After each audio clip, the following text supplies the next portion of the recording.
Hello, beautiful people. Welcome, welcome, welcome into the space. Just shuffling the tarot here as the beautiful moon dances towards her conjunction with Venus. I believe the first since she made her Venus star point on the 23rd of March, initiating us into this new Aries morning star phase of her dance through the sky, this beautiful potent warrioress. The energy of the winged lion I've been feeling it pretty strong in the collective, of these strong, protective, loving, fierce energies. And so as the moon approaches Venus and Venus approaches Neptune, and we're in this very like watery,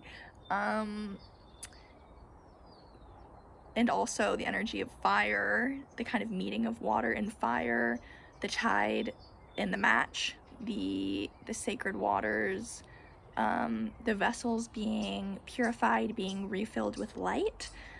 And we also approach the partial solar eclipse new moon in Aries very, very soon. I thought I would gather together with you. So I'm gonna just clear the space.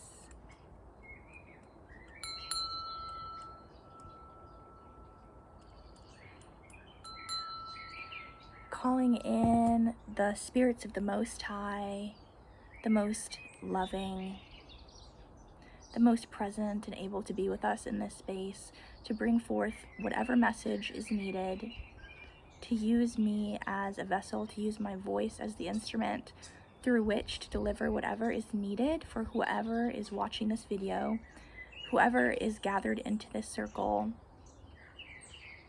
I honor the wise energies of the North.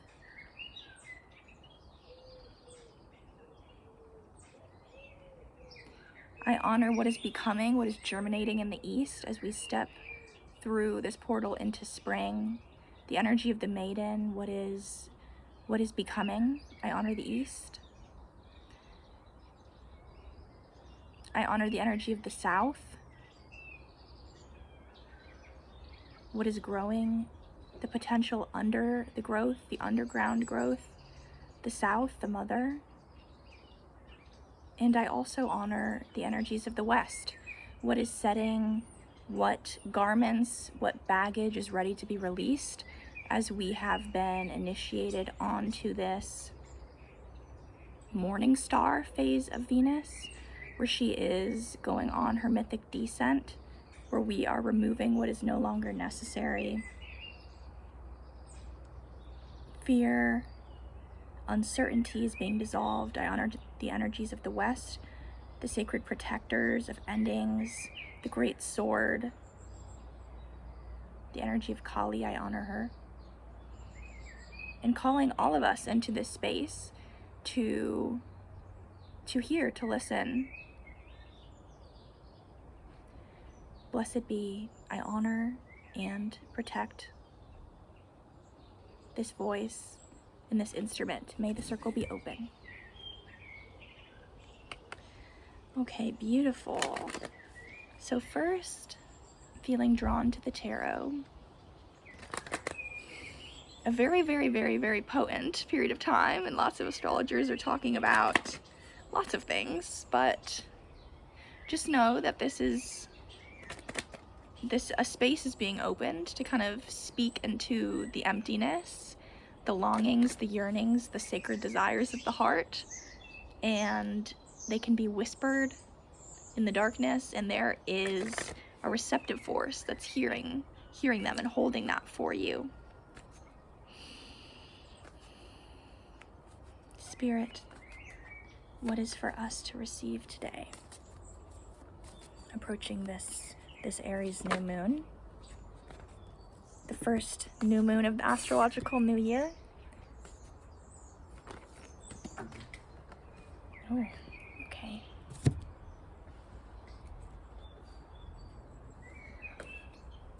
Beautiful. Okay. Being the torchbearers, as Venus is still in her retrograde period, She's going to go direct, I believe, the 13th of April. And we're still in the dark in a lot of ways, and being the one brave soul to bring their wick, to bring their small but mighty flame, and to be part of heralding this time of increasing growth, of bringing back the sun.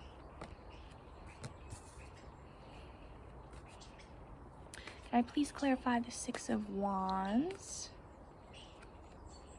And the sun in the reverse position.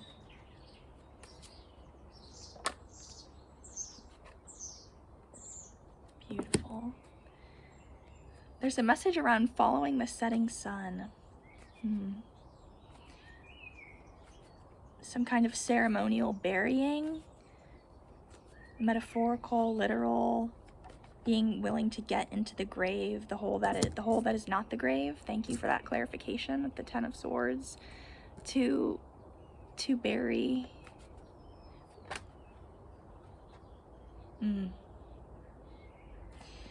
Yeah, with the energy, a lot of planets currently being in the watery temple of Pisces, moving into Aries, there can be this lethargy, this kind of heaviness, this slight resistance to fully let go of something.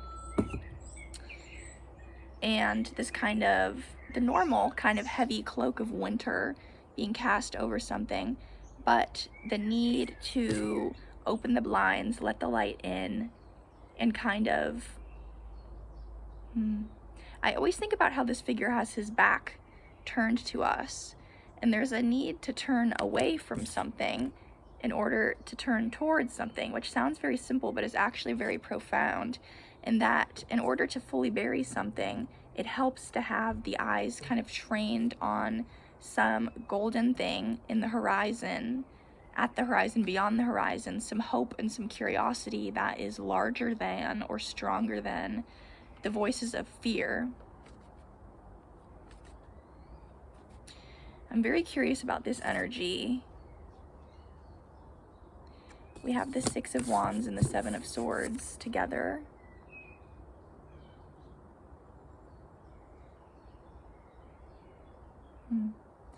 It's kind of as if there's a bit of hesitancy around shining in a particular way. A message for someone around feeling like they can step out but not too far. Yeah. The importance of creating some kind of containment, silence, some capacity to trust the inner knowing and the inner voice.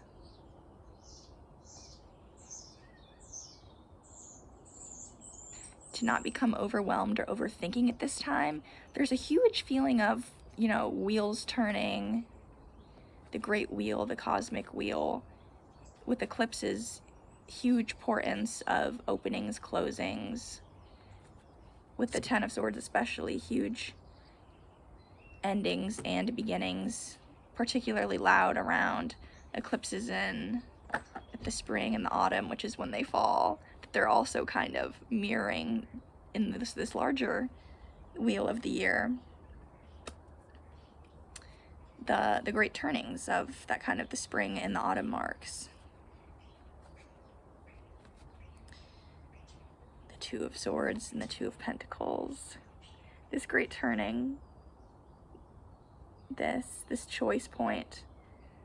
Do I leap or do I stay? I think this is called a lemniscat. And this kind of speaks to this potent time of Piscean and Aries energy simultaneously, kind of weaving from the dream realm into this reality, bringing the thought into form, the kind of energy of the Immaculate Conception here.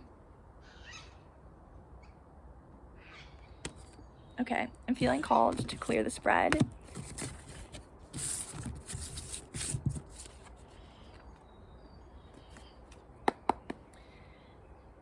And what is the highest potential of this this eclipse portal. What is open and ready and wanting to be born from our individual lives and our collectivity? This Aries New Moon.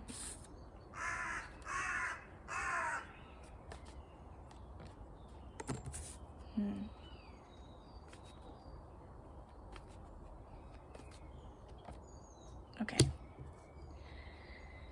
Beautiful. We have two Knights. So first I pulled the Eight of Cups. Then we have the Knight of Wands and the Knight of Pentacles, two Knights. It's like as soon as the heart has been aligned with an inner wish, the offer comes. Once this kind of brave, courageous heart is acted upon and brought into alignment with, the logistics and the resources kind of fall into place once this kind of potent period of time has been opened, especially after the goddess Venus goes direct on the 13th of April. There's a lot of call and response energy here. Like there's a lot of, I'm feeling the energy of like a circle of people who are gathered around us and are listening and are very attentive and they're advocates and they're very fierce and they're very trusting in what we're wanting to call forth. And there's like a silent force that's smiling upon those of us who are willing to turn away from something that is expired and no longer fulfilling. This person who's been putting a lot of effort into building this arrangement of cups has turned away from it. And kind of like the sunk cost fallacy of, I've pushed something far, I've invested so much energy, time, money, love into something, and it feels like it's no longer working. But in part of the eclipse with the sun and the moon joining together in this sacred Hyros Gamos, this sacred marriage, there's in that extreme, in that potent union, all that's no longer true has a tendency to fall away. The Devil on the bottom of the deck.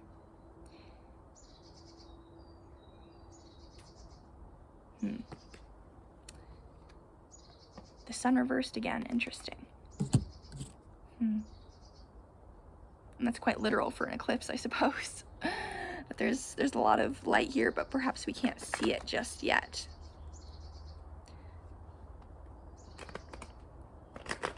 Can't see it just yet.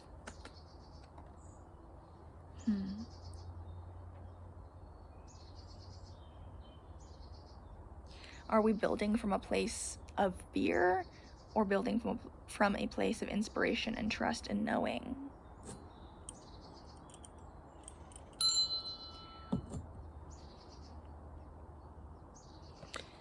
Okay, I would like to get a little more information, whatever we are being called into knowing around the Eight of Cups. The Eight of Cups in this Aries New Moon. Giving in ways, being in ways that deplete us, ready to close cycles around any part of us that still wants to put responsibility onto other people for how we feel or the direction that our life takes. There's a need here to really come deeply, deeply, deeply close into the heart, and to no longer outsource power, responsibility to this kind of nebulous other, and to no longer use others as an excuse for why we are not willing to leap and follow the call of the heart. There's kind of it's not, I don't want to say tough love, because that's not quite right, but there's a very fierce energy here, yeah. To put some fear down. Like, who are we on the other side of this fear and this kind of hesitancy. Three of Wands again. Okay, gonna move on to the Wild Chorus Oracle deck, and we're gonna get a final message for us. But to kind of weave this together in summation, make that call, maybe physically, like yell something that you're calling into the void, and there's some force that's responding. Be willing to live into that question, that curiosity of who you are on the other side of fear, once you've walked away from something that has been culminating but is now complete, that you have been building but maybe is over. Maybe it's time to compost that thing.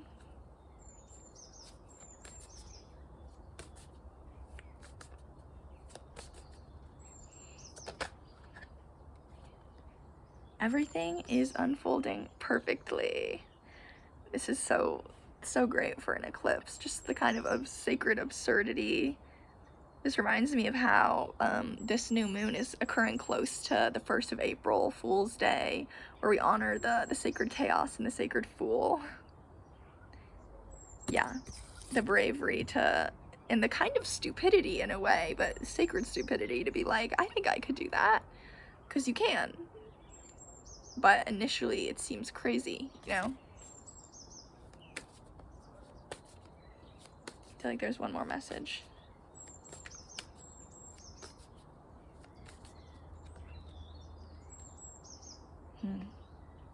Everything is unfolding perfectly. Share the risk. Where am I not?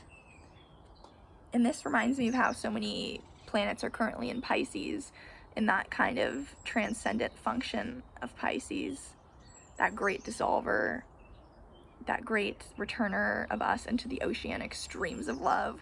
And this can feel lovely and blissful, and like we've kind of risen above and gained this higher perspective, and it can also feel destabilizing. And so the importance of, I believe this card speaks to deciding if we want to stay in this kind of higher floating perspective, or we want to come closer in to the self and to kind of ground into something.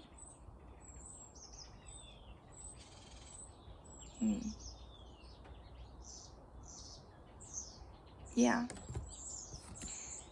Everything is unfolding perfectly. Lots of love, and I appreciate and I am so grateful for all of the messages that have come through. Thank you.